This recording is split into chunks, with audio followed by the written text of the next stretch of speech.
Miami, a playground to the stars. Now, there is pressure on those stars. The pressure of a Game 7. Pressure to keep a season alive, to keep a dream going, or end suddenly in the Miami night. Under the pressure of elimination, with the weight of history and the burden of expectation squarely on his shoulders, LeBron James gave us a transcendent performance in Game 6. But without a companion victory tonight, it could all be for naught. Can he do it again tonight? There is still one more game for LeBron to win to avoid a stunning exit, and some might say 5 more wins to silence the critics once and for all. JB, these were the games I lived for. This is why you get up early to work out, why you practice hard, study the game plan, and then lay it all on the line. Tonight in Miami, one of these teams will earn the right to play for a championship. The other will be left wondering what happened. There's nothing like a Game 7. Get ready, America. LeBron James put the heat on his shoulders, and there will be a Game 7 in the Eastern Conference Finals. One game. One game to keep dreams alive. One game to further a legacy. Or perhaps see an era end. I think we're in a perfect opportunity. We've been the underdog all year long. Going into Game 7 underdog. We're right where we want to be. A chance to be a hero. Or face the relentless questions yet again. I don't really care what the stats say. I could be, I won't regret Game 7. The pressure builds. The intensity heightens. All for this one game. Celtics, Heat, Game 7 of the Eastern Conference Finals is next on ESPN.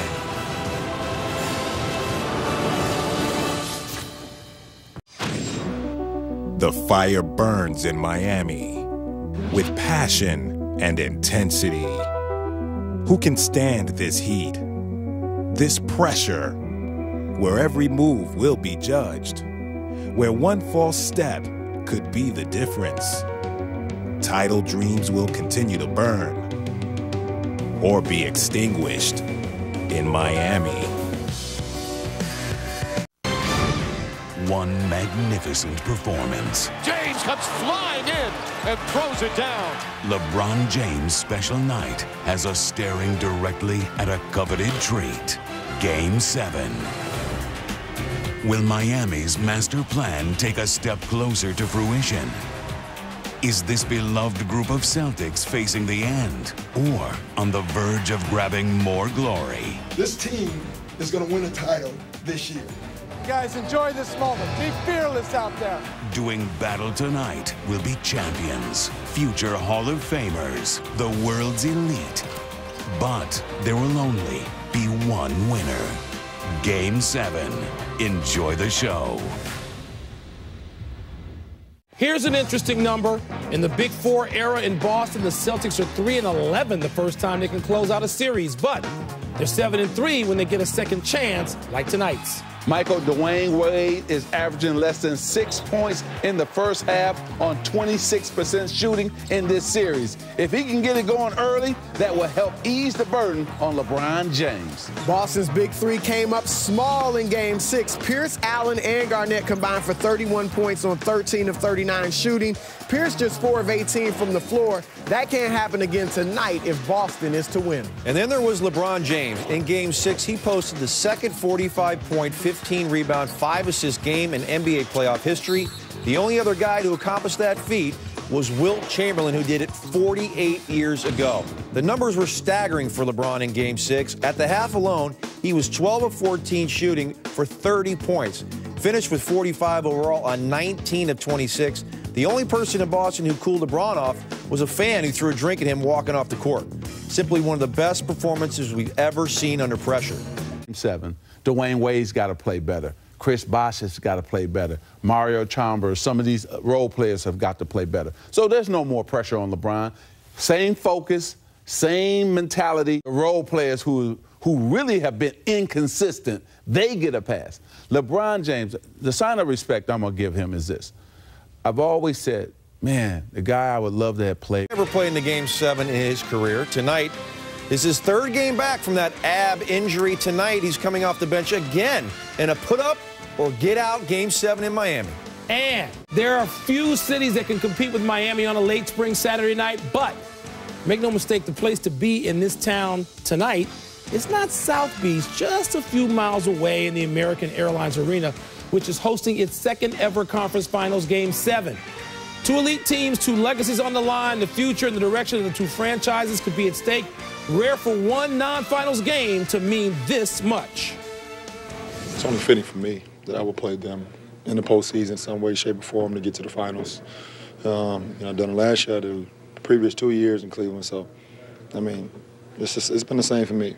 I understand what they're capable of. I understand, what their makeup is. It's going to be, as Paul Pierce said, a bar fight. This is going to be one of those games, where it's going to two teams that want to win very badly, with strong wills, playing to the very end. We have to keep our guard up because they've played plenty of Game 7s. They've been in a bunch of situations, and, they've been here before. Let's just be honest. If you had told me before the playoffs started that you can have a Game 7 to decide to go to the finals, we'd have taken it, and we didn't care where you played it. And so in a lot of ways, we love being here. My Game 6 performance can't win us a Game 7. So, I've moved on to the next game, and I'm preparing for Game 7 as its own like I do every other game. So I'm looking forward to it. He believes in the big three. He is not going to trade anybody. They're going to stay pat, try to build around the big three, and continue to try to go after their goal and their dream, which is to win a championship with this big three and with this group. Let me ask you. Other than a championship, people won't be celebrating this team. And we know pressure's on LeBron because of that. But at the same time, I think they got to give him one more crack at it, JB, one more year. Well, together. Let's go to Clarence Beeks. I mean, he usually has all the answers. Well, I think Magic's right that they're not. Everything I'm hearing from down there is that they probably won't make. Will we see something spectacular again from LeBron James tonight in Game 7 in Miami coming up? We'll check in with the guys calling the games and answer tonight's Magic 8-ball question right now. Here's Doc Rivers before the game. Is normally an avid sports fan and basketball viewer. He has cut that to a minimum. He's normally active on Twitter. No tweeting. His cell phone use is at an absolute minimum. And he is reading books. The only thing he was aware of, Mike, is that Mario Chalmers called his countenance the ugly face, to which he said, I have never had an ugly face in my life. Mike. All right, Doris, and he knows it could be ugly if they lose Game 7. And he also knows that the Boston Celtics are very capable of... He used to always say, it's a make or miss league. Okay, Mikael Pietrus made 2 threes in Game 5 down in Miami that were huge, wide open shots. He got the same looks in Game 6. Oh, my! Incredible. It's all over. It's all over. Welcome to Miami and Game 7 of the Eastern Conference Finals. It's been a riveting series. Not always pretty, sometimes contentious. Perhaps fitting, it goes down to a final game for the right to move on to the NBA Finals. As we look at the state of the playoffs, brought to you by State Farm, and the right to face Oklahoma City. The Thunder and Coach Scott Brooks can sit back, relax, and watch and find out who their opponent will be starting on Tuesday night in Oklahoma City. LeBron James with a just absolute spectacular performance in Game 6. How will the Celtics respond? Can they get another road win here in Miami when it's been so difficult for the road team all season? Starting lineups, no changes with Miami. As Udonis Haslem once again will be the starting center. Chris Bosh will come off the bench. And certainly no change for Doc Rivers. It has been a roller coaster ride this series. Big momentum swings. Dwayne Wade and the Heat winning the first 2 games. Everyone thinking it might be a short series. But then the Celtics bounce back in a big way. 3 straight victories, including Game 5 here, to take a 3-2 lead. We've had 2 overtime games. The Rajon Rondo gem in Game 2. The LeBron James masterpiece in Game 6. What will happen in Game 7? Can't wait, Jeff. This is exciting, and the crowd is as fired up a Miami crowd as I've heard in a long, long time. Boston trying to bounce back from a really poor shooting night. It'll be interesting. Muslim or Joel Anthony, Garnett's going to be zoning the lane. Look at Garnett, not really helping. Pierce probably should have given more of some support there to Brandon Bass, but very good. And Wade with a chance for a three-point play. He's just grabbing that left arm. Good concentration from Wade to finish as Rondo picks up his first. And miscommunication by Bass, who was guarding James as the screener. Well, Rondo pushed it, even though it was a one-shot situation. He got hit after James had already blocked the shot.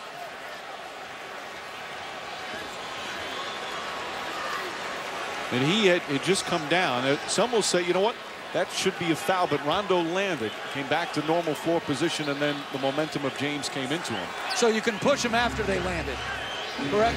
Well, Boston Celtics trying to bounce back from the Game 6 loss at home. Lead by 4 here in Game 7.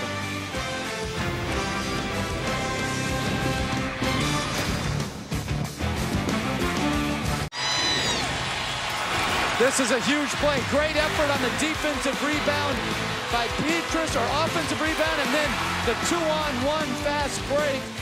A chance to go up 9. Instead, the Heat cut it to 5 on a spectacular 2-on-1 fast break.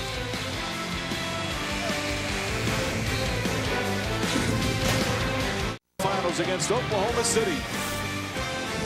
LeBron James and Dwayne Wade, the dynamic duo, hooking up with a spectacular highlight play. But it was Boston with the impressive first half. Pierce had 13, Bass had 14, Rondo 10 assists, 7-point Celtic lead.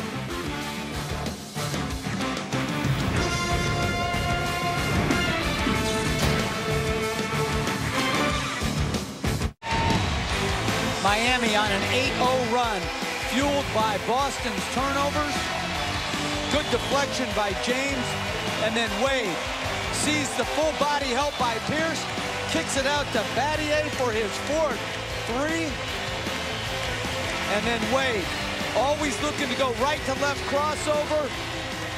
Nice pull-up, well defended by Ray Allen. We've got a tie ball game at 59.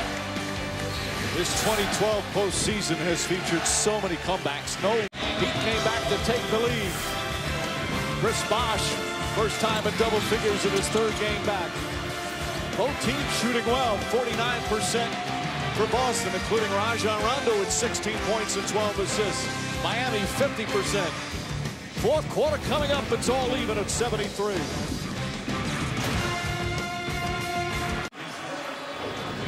This is a switch. Petrus tries to show he has a bad angle. Wade's greatest strength on the pick and rolls. Unstoppable when he gets ahead of steam like that. And they got fortunate that the foul went on Petrus versus on Pierce, which would have been his 5th, but they've got to get where LeBron James in that semi-transition feels like he's playing in more of a crowd. Right now, in that semi-transition game, he sees a wide gap. Well, you can't leave Brandon Bass on an island, and Brandon Bass has to give a little bit more cushion, but Ray Allen's got to put his body in front, not swipe at the ball. Where's the help? And I know where the king is right now. He's living at the rim.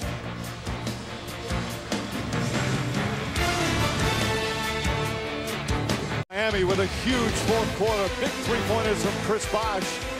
And then when the Celtics defended him beautifully, LeBron James has to put up the long 3 as the shot clock expires.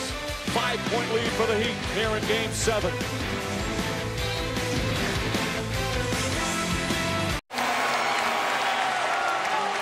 Everything going Miami's way now. Off balance, 1 foot, got hit. And a soft roll and a chance for a 3-point play and make it a 12-point game with 2:53 remaining.